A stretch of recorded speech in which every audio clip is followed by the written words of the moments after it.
तेरी इबादत करते हैं। मौला तू बता तू क्या करता है। खालिक कायनात ने बताया तुम सब मिलकर मेरा जिक्र करते हो, मैं खुदा फरिश्तों को मिलाकर मुस्तफा का जिक्र करता हूँ।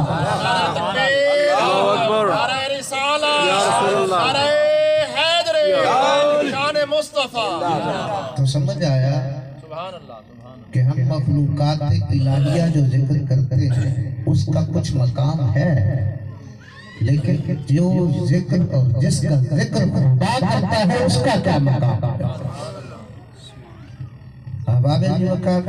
अल्लाह करीम ने कलाम मुकद्दस में अपने महबूब का तारुफ करवाया है।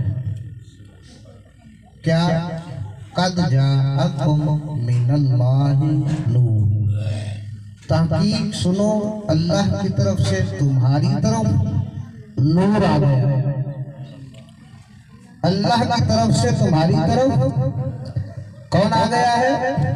नूर आ गया है। जितने मुफस्सिरीन ने इस लफ्ज़ की तफसीर की है वो तफसीर करते करते